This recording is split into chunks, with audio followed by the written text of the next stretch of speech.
Hey everybody, it's Gene Simmons and you're listening to Pod of Thunder. But you knew that, didn't you?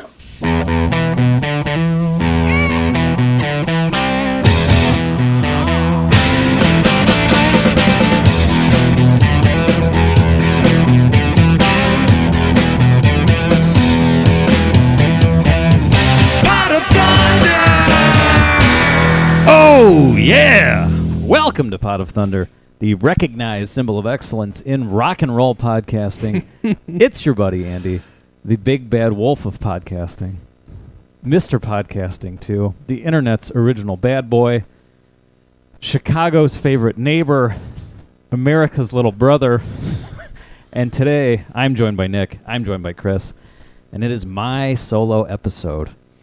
Exciting. And if you go listen to my solo episode after this, you'll hear how difficult it is to try to replicate what Andy just did in the intro. That's why he's the man who does it. Best person for the job. Yeah, I guess. No. I think Nick and Chris are both going to dethrone me. I'm going to be just strictly engineer. But right now, that's not the case. Right now, you're getting all Andy all the time. Yeah. What was that quote from that Facebook post with that email? 45 minutes of balls and dick. Yep. That's what you're getting right now. So here you go. Hope you enjoy that kind of thing. Yeah. If that's what you enjoy, this What's is not to like? Yep. This is the episode for you, if that's what you're into. Oh, gosh. The main reason we're doing this is because it is the 39th anniversary of the release of the Kiss solo albums, 1978, shipped platinum. What an achievement, right? Yeah.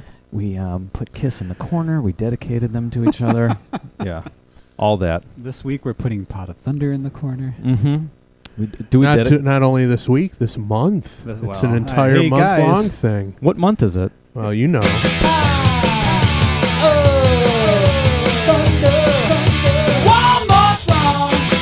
The table shower anthem is just sounding great. I really love the of. I think we need to hear it again. Oh yeah, you can never hear it enough. Whatever you want. That's right. We're talking about in these episodes about our musical things we've done in our musical past, and a lot of the discussion is delving into the work that went into it. Multiple takes, blah blah blah. Nailed this vocal on here. Nick nailed it. Yeah, absolutely. Again, part of it, intentional otherwise, is the crypticness. It's not fully enunciated lyrics. So, and also, it's taken on a life of its own with the whole table shower concept. Of course, it has. And really, if you picture the of being what is exclaimed during a moment of climax. That's during the moment where the table shower becomes the table geyser. Exactly right. Yeah, picture that in your head as we listen to this one more time.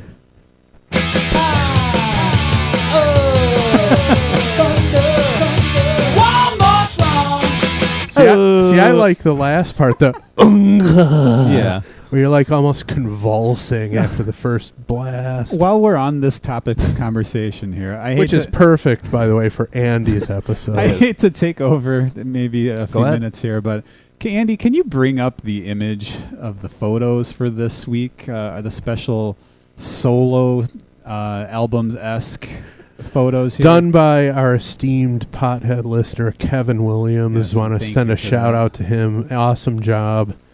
The man completed these in the wake of Hurricane Irma, for Christ's sake. I mean, and they look pretty awesome. It's like a personal dream come true to have like a picture of me done in the style of the Kiss. Well, and I was going to say that in one of the other episodes. It's just if nobody listens, if not a single person listens to any of these episodes, we have these portraits to looking at them now to save for. I mean, what Kiss fan wouldn't want one of these of themselves? Now, what was the discussion? We had a table shower discussion regarding these three.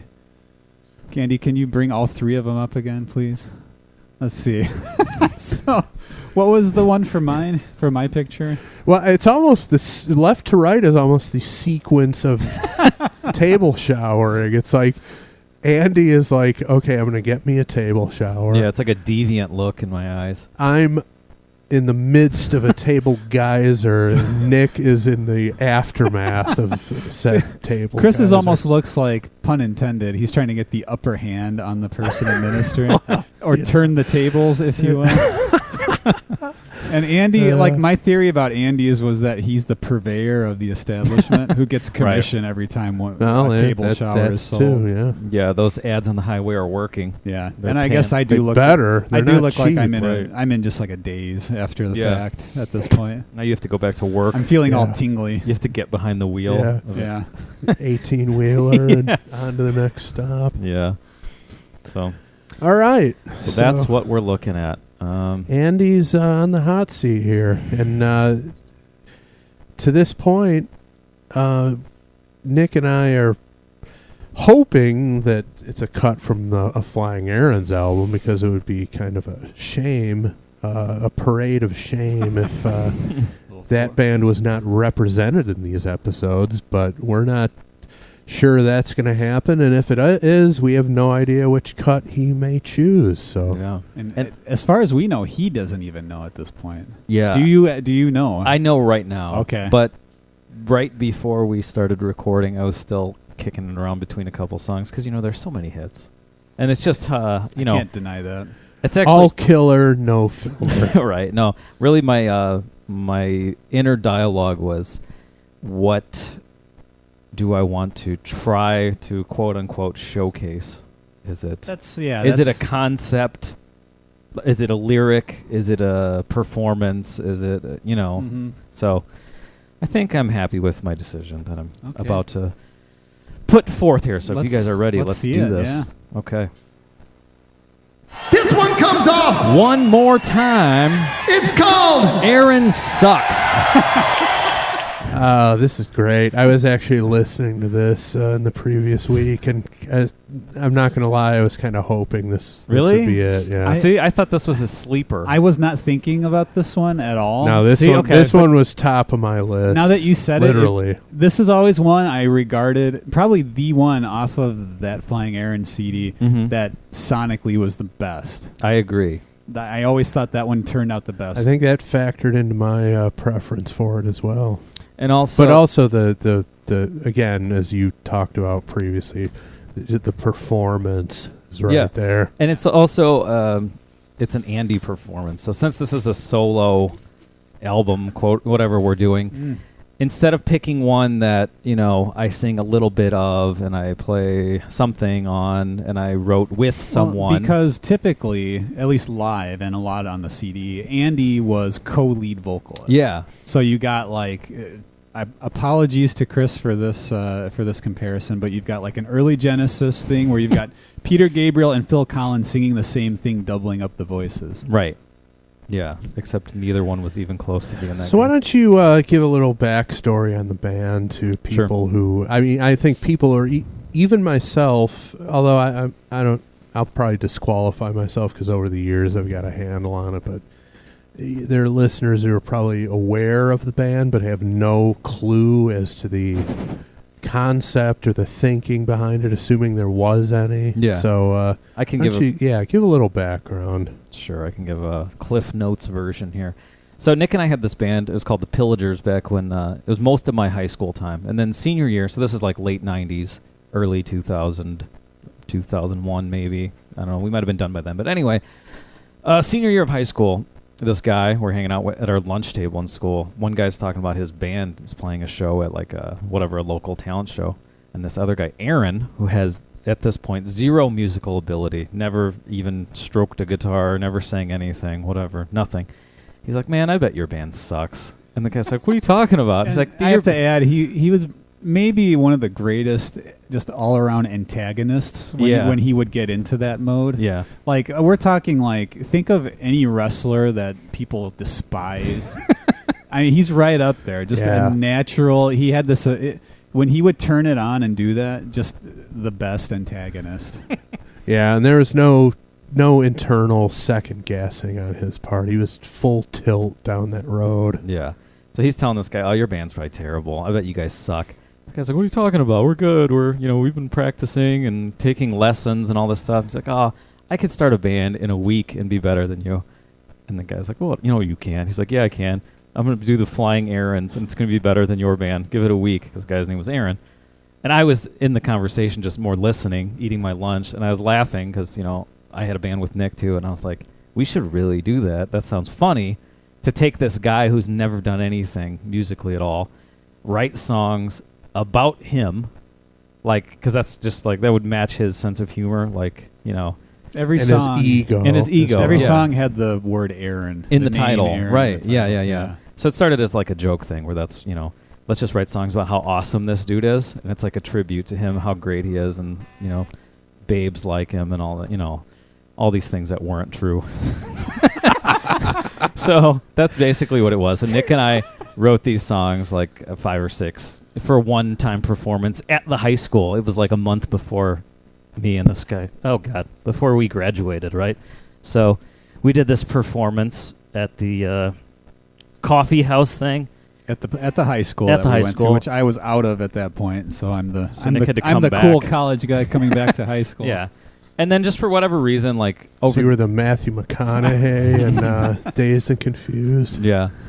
So then, the band kind of fizzled out because it was supposed to just be a one-time joke. And then for whatever reason, a year and a half, 2 years later, when I was 20, we're we should do that again. And we should try to put some serious Chris's effort into coffee house had a lot to do with it It because did. there was a venue where we could go and if we came up with something in a day, we would go and just perform it there. I guess that's open mic. a big part of the timeline. So 2001, we did this thing, and then it ended. 2002, we started doing open mic night, ridiculous stuff at Chris and his wife's place. She told me if I don't mention her whenever we address that facility, that I'm dead meat. So she owned it as well. And then by 2000, I want to say it was 2003. So 2 years later, we started doing shows as let's actually write a full set of songs and start trying to be a band that plays at different places instead of a one-off joke that had a couple demos recorded. So that's around, that's the time we started taking it a little bit more serious. And then backstory, I'll make it quick, on the song was that we wanted elements of theater, I guess you'd say, in the show, because that's, it was all about just being ridiculous. Yeah. And coming up with, visually ridiculous things to watch for the audience. So there's a lot of, falling on the ground and rolling around and sprinting. It's just, it's very physical. A lot of injuries, I don't know, somersaults on wood floors, just dumb things, and bruising and hurting each other. But anyway, Part performance art in the gigs. Yeah. Typically, your shows had concepts behind them, or at least some unifying element going on. Yeah, so one of the songs, this song, Aaron Sucks, the idea was we're doing all these songs. We're doing all these songs about how great Aaron is. And then at one point, somehow it's like a distraction. It probably all boils down to pro wrestling when you think about it, but it's like a classic turning on your partner. So this is the moment in the show where I'm like, this guy's awesome. I'm singing about how awesome he is. Look at him. And then at one point I turn on him because I'm jealous of him getting all the spotlight. Think of this for people who obviously nobody out there probably is familiar with this song. Think of this as a How Do You Sleep off of the Imagine album. Just Yes. Lennon turning on McCartney in song. Right. That's what we had here. Actually, not just behind the scenes or like the Eagles had their spats on stage, Yeah. This was where a song was written, Mm-hmm. having this storyline of this sort of problem within the band itself. Yeah. So during this song, usually we didn't do it that many times because it was a bad idea live, because we would actually have an extended section in the middle where we'd have a fight, and people got hurt. He got hurt a couple times. I don't know if he got stitches. But his head was bleeding. Yeah. We would rumble on the ground of these places. Because Andy and I have a friend that's about 8 feet tall, 500 pounds, and he was wrestling with this guy. Yeah, because it would turn into a multi-person brawl sometimes during the Yeah. middle of the song, and it just seemed like a bad idea after a while. But the concept was, screw this guy, and also berating the audience for supporting him. So that's what it was. It was me not only being angry with Aaron, but also the audience. Yeah, and a great concept if you're doing like a performance art kind of thing like that. Yeah. So something for people to pay attention to and wonder about. And mm-hmm. And also, even though these lyrics mean nothing, like it's not like I'm changing the world with my insight on society or whatever, I always was very proud of the words I strung together for this song. So this is, I want to say this is 2004, but it might have been 2005 when we recorded this. I think it was done in 2005. 2005. It might have, who knows when it was recorded. And then anytime before that. Recorded with a home setup, right? Yeah. Here's how it was recorded. Drums in our basement, bass in our basement, guitar in the basement, vocals at Chris and his wife's coffee shop. That's after true. hours at night when I closed at 11 and recorded the vocals in there because I couldn't scream in the house with my parents sleeping. See, I'm sure I knew this, but for some reason I feel like I'm hearing this for the first time. It's not the entire album, but the majority of Andy songs' vocals were recorded there because it was, I just brought the recorder with me, and once we were done at, I think it was 11:30, I recorded them there because you could scream your head off and no one would know. Wouldn't, disrupt the family sleeping. And also, if you did that in the garage, it would be weird, too, in a neighborhood. So there was really nowhere to do it other than... And also, screaming is different than singing. And that's what a lot of this stuff was. Yeah.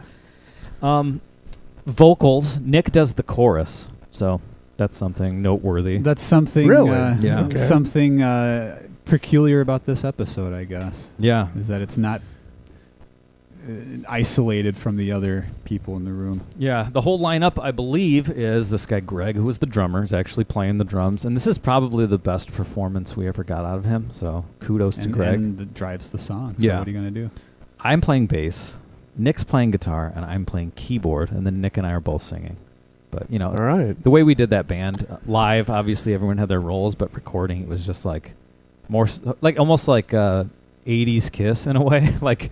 Whoever song it was got whoever they wanted to do it or did the parts themselves. I'm going to play bass and guitar or whatever, Nick played drums on a couple songs because they were his songs and he had the idea down and was know why. ready to do it. Just did it. Yeah. So no Tom Howell on this one. I don't think no, so. he wasn't on it. He was our lead guitar player. But there's really no lead in it. It's not No. that type of song. Yeah, so. but it's I don't know. To tie it back into Kiss, it's almost like there's no Ace Frehley on the song. What are you talking about? Yeah. So Yeah. it's interesting how you guys did that kind of maneuvering behind the scenes in the studio. Yeah, and I was debating doing a song that showcased a guitar solo, but it didn't happen. So I think this is a great choice, personally. I agree. I haven't heard it in said, a while, so for some reason I felt the need to pull this up on YouTube and listen to it. It's hilarious. I Quick think stop. at the beginning, I think this was we would just do weird, silly things.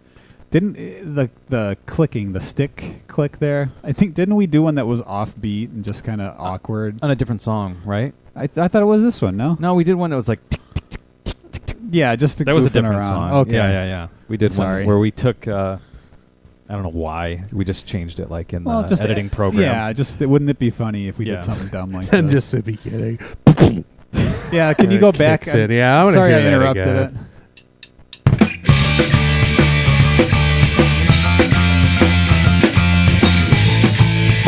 And so that's Andy on keyboard. Yeah, so what keyboard are you using and what setting? Do you remember? I mean, I don't remember the setting. I think this was actually like a Radio Shack thing. I bought more elaborate equipment later, but at this point, this was like an all-in-one speakers on it keyboard from Radio Really? Shack. Yeah. Okay. Later, I had a different. So it was a unit. preset sound Yeah. that was in it? Yeah. Okay.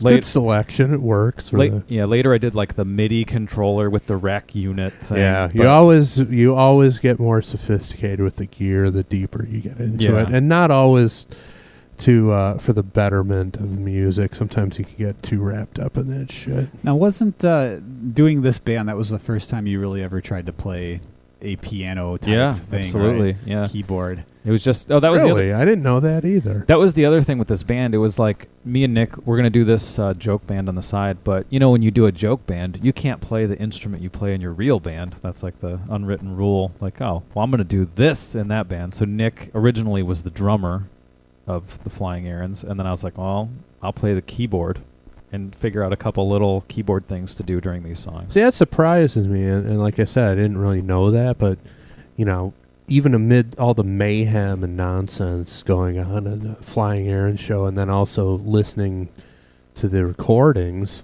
I mean, you came off as a pretty capable keyboard player. So I just assumed you had maybe the piano lessons as a kid, or you dabbled in it. But yeah, this is a news to me. I'm like a trained monkey. I could only play the songs that I played, and that was it. Well, I'm kind of the same way. I never really learned a ton of covers in my life. Once I started writing original music, I didn't really have an interest in learning covers. But so there's nothing wrong with that. I mean, helps you develop your own style, I think. But yeah, I did this band for a couple years, and then I did the Faith No More tribute band. I was asked to play keyboard in that. One of the best tribute names of all time. What is it? The Fake Thing.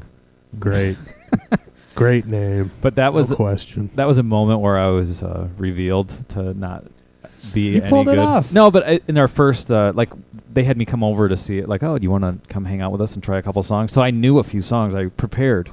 And then we get there, and they're like, let's just jam on some stuff. Yeah, well, that's not going to happen. Yeah. See, I'm not a big fan, especially in a band practice situation. I could see loosening up a little bit, but when it's time to get down to it, you gotta, in my opinion, you gotta have a certain degree of like calculation. Yeah. Well, first of all, if you're in a cover band or a tribute band, there's no jamming. That's what I was you're confused learning about. The material. That too, yeah.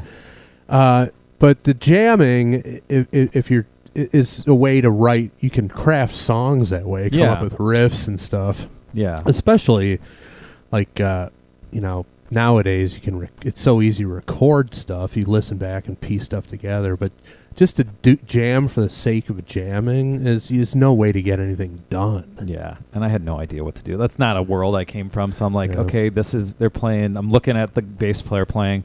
He's doing a lot of open E stuff. So I'm like, beep, beep, beep, E. B is a fifth. Okay, I'm there. And that's about all I got. Yeah, that's it shouldn't have happened in that situation, so whatever. Yeah.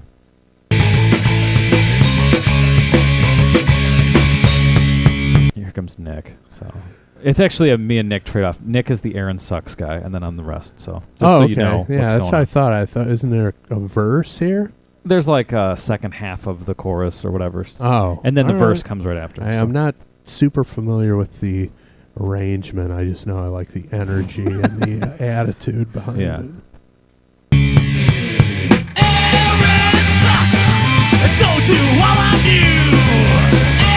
Now, what are you saying there? It's like I don't even really care, but I just would like to know at long last what you're actually saying. That's me turning on the audience. Nick says Aaron sucks, and I say, and so do all of you.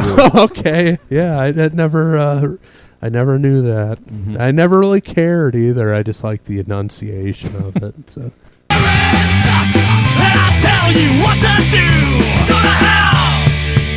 Now, is that him go to hell, or is that both you? of us, right? Might have been. Definitely it's you. a group thing. Well, there's several voices. Okay. Yeah, I think it's... So do all of you. I love that. Yeah. And I'll tell you what to do, go to hell. So then, here's a verse. And this is me, addressing the audience. Take a look at yourselves and tell me. Hold it. Got a little Ace Frehley neck pickup toggle switch stutter there. Yep. That's got to be Nick. Yeah. Right? Yep, of course. Yeah. One more time on that. Yeah. Take a look at yourselves and tell me if you're proud of what you're doing in life. Everyone is free to choose for themselves, and I can't take away that right. But seriously, man, Flying Errands band, to tell you the truth, that makes me kinda mad. Sorry, we're going, I think, too far without the lyrics being given to Well, us. if you remember all the lyrics. I not do, too bad. yeah. It was take a look at yourselves and tell me if you're proud with what you're doing in life. Everyone is free to choose for themselves, and I can't take away that right. But seriously, man, flying Aaron's band, to tell you the truth, that makes me kind of mad. No, and then that double snare hit with the open hi-hat. I love that. I didn't notice that. I'm That's a nice. up so I can Yeah, let's hear go it. back. It got, as you know, and is it? Fuck, what's the song? God damn it! I'm having another blank. To But Shannon from Aaron with the yes, splash. the double splash Yeah. cymbal hit is Yeah. one of my favorite drum moments of all time. Greg he had flashes of brilliance. That guy. Yeah. The truth that makes me kinda mad. Get it together and show some class. Admitting you like Aaron is admitting you're a dumbass. Aaron sucks, and so do all of you. Aaron sucks, and That always, Andy always had a knack for coming up with like very Japanese sounding keyboard parts. I think it's Like that wasn't in the song, I don't think originally. No, and then it was just- when it was being recorded, Andy was like, "I think I'm going to do this." it just sounded like the whole idea with the band was to do something that would be like not off-putting, but like off kilter at least. Yeah. Oh where yeah. we didn't want it to be like, oh yeah, that's what it should be. And it that- was like, let's do some really dumb sound in here or something that kind of makes you turn your head. Right. What? Yeah. So So, what's the last line of the verse? That's one of my favorites. Get it together. get it together and show some class. Yeah. Admitting you like Aaron is admitting you're a dumbass. That's pretty accurate.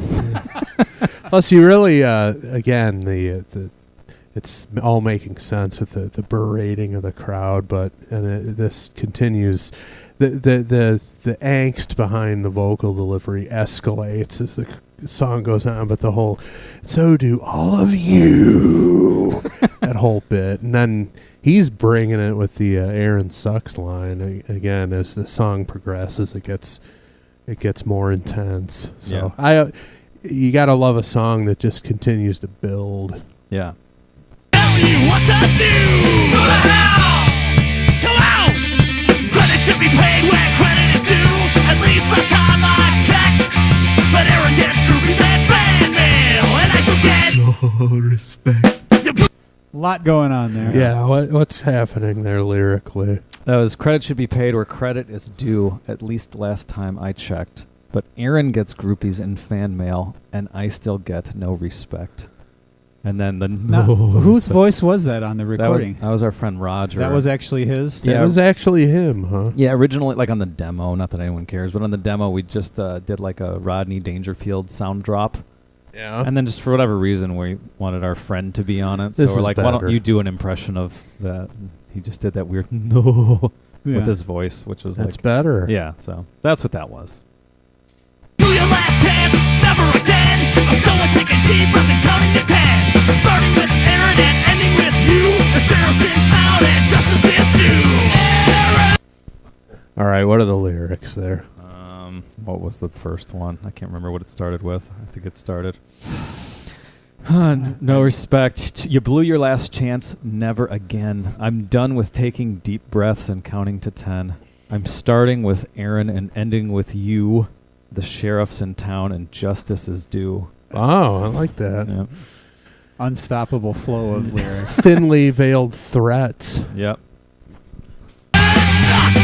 And so do all of you. Aaron sucks, and I'll tell you what to do. It's a fair amount of like delay and echo going on in the Aaron sucks Yeah. outbursts. Yeah.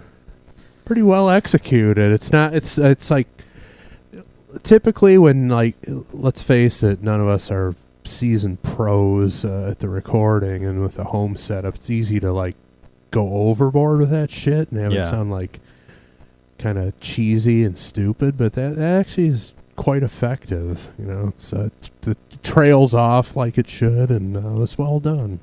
Yeah. And then this next section coming up is pretty weird because the original idea, this was where like basically it would transition to just the drummer hitting the bass pedal for a while, and then I would yell at the crowd, and then we would do like an extended, like basically the Just verse yeah, or the chorus, Yeah. and then one of the two guitar guys would do like a lead while there would be a rumble in the audience and on the stage. But, on the live version, you're not going to do that because that wouldn't make any sense. So here, I berate the listener. Always a good idea. And I can't remember why we decided, because there's, for how dirty some of the things we said during shows, we didn't really swear in the songs. Like, not that I necessarily have anything against that, but we didn't do like Steel Panther type of lyrics, even though that could be some of the vibe of how we spoke between songs. Right. But the actual songs weren't written that way. And then this song has some foul language, and for whatever reason, we decided to censor it. I know the reason. I can give you the story. Is it? Okay, go ahead. Let's listen to the lyric first, Okay. and then... Okay. Because I'm blanking on what... I vaguely remember it, but yeah, let's hear it first, and then explain what was behind it. Okay. You know this band is supposed to be a f***ing joke, but two f***ing hard-on actually think Aaron the f***ing egomaniac is cool. I can explain why we did that. Okay. I remember. I used to work at a music bookstore, Mm-hmm. and I had gotten a copy, a promo copy of... I remember this now. Forgot the name of the album, but it's Queens of the Stone Age, The- that red one, The big one big from... breakout they had. Oh, Songs for the Deaf. Yes. Okay. I had gotten a free promo copy that would be played in the store, and they had some songs where the stuff was censored, and they actually, instead of, usually they would replace it with something or just kind of drop out the vocal at that moment. On the swear word. The Queens of the Stone Age promo, they bleeped, and everything was out for Yeah. that bleep, for the duration of that beat. The It guitars, was- the drums, the everything whole was a it's just bleep. everything, Yeah. and I thought it was pretty funny. Yeah. And I remember suggesting that, and that's what we ended up doing. Oh, that's good. I like Yeah. that. It's a good thought. I mean, I behind don't know it. that they did that. It might have just been a hasty thing. Hey, we need a promo thing. Just real quick, just bleep it or something. Whatever. Who knows? I don't know the story behind that, but I had gotten it, and as I was listening to it, I thought it was pretty funny that they did that, Right. whether it was intentional or not. Makes sense. And also, this is the first and only time I've ever heard anyone use the phrase hard-on pussies. So I don't remember who Yeah, came that's up good. with that, but I thought it was funny, so I'm like, yeah, that's going to go No, in. I So remember- that wasn't just ad-libbed? No. You weren't just spilling out various expletives? No, it was like, what should we say here? Even though it's supposed to sound like it's just... Because I It, think does, live... it sounds like it's pretty, just off the cuff to me. I think live it was off the cuff, but here it was like, what should I say since this is the recorded version? Yeah, no, that makes sense. Yeah. And also, we talk a lot about in the regular Kiss episodes, particularly with Gene episodes, where you can tell when he's buying into the vocals and the song content when he's not. And he's definitely buying into the sentiment of this song. There's some definite, genuine vitriol being spewed here, which adds to the authenticity, I think. And the last line, I remember this was a Nick line. The last line of that part was, I'm the real guy. Me. So, not Aaron, it's me. I'm the real guy. So, okay. Here we go. I'm the real guy. I told you all of you. Weird little thing there. And Nick taking liberties there. Nick took liberties. I'm sure it was approved by Andy. He made a reference to another song on the same album where there's a part that goes, Aaron, and then he said, sucks. Yeah. And then I went, you can hear me giggling in the background. On that Yeah. we just heard? Yeah, you can hear- Roll it back a little. I missed that. And I'll tell you what to do. I told you all of you. And I'll tell you what to do. There's a damn it. There's a there's a new son going to hell. Bullshit. There's your f***ing album. Go get fucked. There you go. I forgot about that. Just yelling out bullshit. And how perfect is that for the JBBS thing that's come out on this Yeah. podcast? Play that The again. bullshit part? Yeah, I forgot about that. That's the best part of the whole thing. And also, I don't know why that was decided we're going to leave that and not bleep it. I think it was like too perfect. Oh, yeah. And plus the music, we had the ending hit there. I So couldn't it'd be hard disrupt to- it. Yeah. Again, we've talked about other things. It's like, There's something interesting when there's one thing that's inconsistent with the rest of it. It's like that just makes it interesting to me. Plus, it's just who doesn't love someone just yelling bullshit into the microphone like that? You suck! You suck! Go to hell! Bullshit! Shut up! There's your f***ing album! Go get fucked! You have a little music box series of notes going I think on there. that was that the don't know. I think maybe that tone throughout the song was layered with something, and that was one of the 2 layers. So that was the same thing, Stripped but a I just little. did a little bing bing. No, I ba-ding. remember Andy had originally at the end when he said, "There's your album." Yeah. I remember he was gonna say, "There's your album, Mom." Like for some reason he was gonna at the end of the song it was gonna be like he's yelling at his mom because she's an Aaron fan. Yeah. I remember that was like toyed with before that the was recording. a good idea. Yeah, just Yeah. out of left field, bringing Yeah. your mom into this. She's who I'm mad at for supporting Yeah. him and not supporting me. Yeah, but then the one more quick backstory. The go get fucked last thing that is said. There's go get fucked and then a mic slam. Years later, That's a reference. the band went back to the our high school. So we did 2 shows there. Once when Aaron and I were in high school, and Tom, and then once probably 3 years later. So we're 21, Nick's 24, and they had another event there, and they asked us to come back and play since we were like the hot sensation of the region. And there was so much bickering going into that performance. Into it, it was like out of any show we ever did, this was Yeah. like, we have a contract. Please send over all the lyrics and all the stuff. Oh I'm my like, Well, God. and even between band members, do you remember what song we started with? And there was big controversy within the band members of no one's going to know this. Why are we doing this? we did. Was it Phantom of the Opera? Yes. By Iron Maiden. Really? I didn't. I don't know why. Like, it just sounded fun. Yeah, why not? But yeah, I think Aaron didn't like it, right? He had a Yeah, problem with no one's going to know that. It's like no one knows anything that we're doing. it. Yeah, right. no one's gonna know this Let's Iron just- Maiden we're song. just Let's doing- do our songs. Right. Yeah, exactly. Right. Yeah. But But that rationale has some holes in it. yeah. But anyway, it was one of those shows where like everything that could have went wrong. Yes. Time, we went. Though the previous acts went way over or whatever, then they wanted to cut us short. But it was like, we signed a contract. You made us go through all these hoops to play for 45 minutes. And like 10 minutes in, they're like, okay, you guys got to stop. We're out of time. And it was free. So we brought all our shit there for Why- a free, like, 3-song show. Were they really out of time, or did they just want you off? No, they were out of time because they were even saying beforehand, like, oh, we're running late. Oh, God, you think you guys can cut some stuff? Because we have to be out of here by whatever, 9 o'clock or something, 10 o'clock. Which I don't really understand because it's not like it's outdoors It and you're didn't make a disturbing the difference. neighborhood. Yeah. So I mean, do you think? I don't know. That's just stupid. Yeah.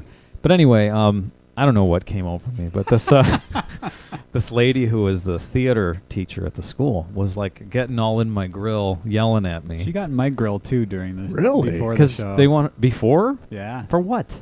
I was getting we were like tuning up and we were Mhm. just kind of getting the levels and everything, and for whatever reason she came up to me and she's like, if you're gonna play that loud, I'm throwing you out of here.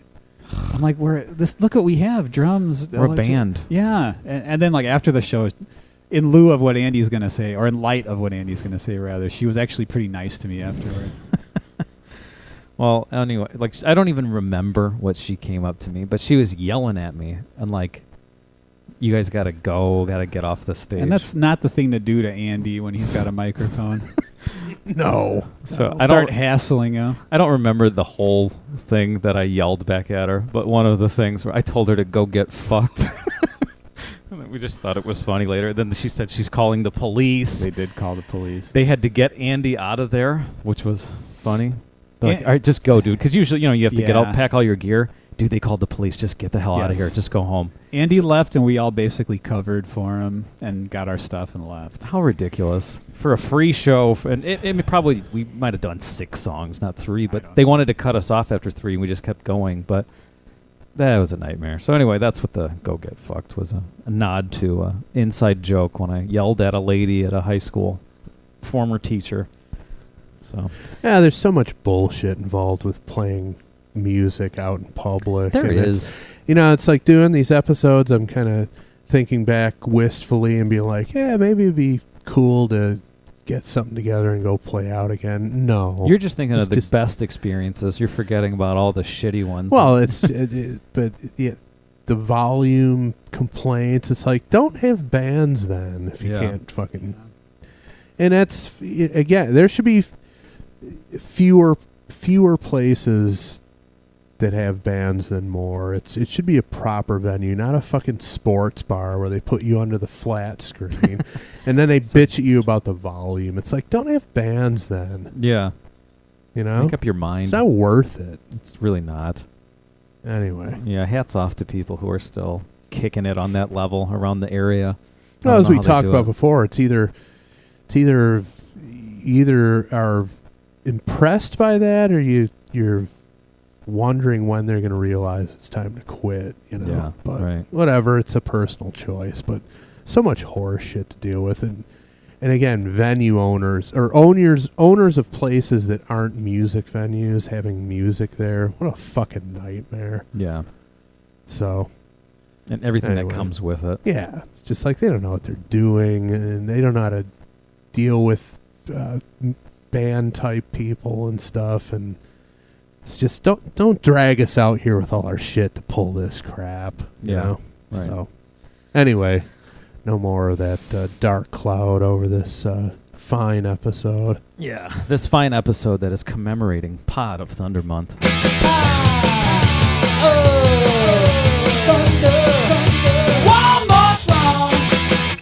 Well, that's going to do it for my episode.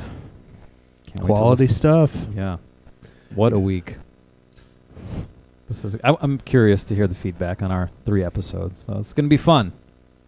Yeah, but you know, how could we not, given the fact that the 39th anniversary of the Kiss solo albums fell on a Monday? Yeah. I mean, we couldn't not come up with something outside of the norm. And Yeah. plus, you know, we're all to certain degrees egomaniacs ourselves. We've all had our creative flashes back in the day, and we have the platform to put it out to the world. So there you have it. So why not?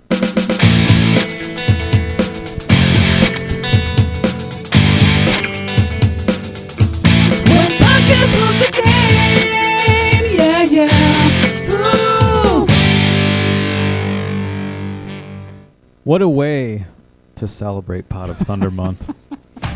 Oh, God. Ah. What a dick. He's- Kinda, Andy's kind of taking the week off.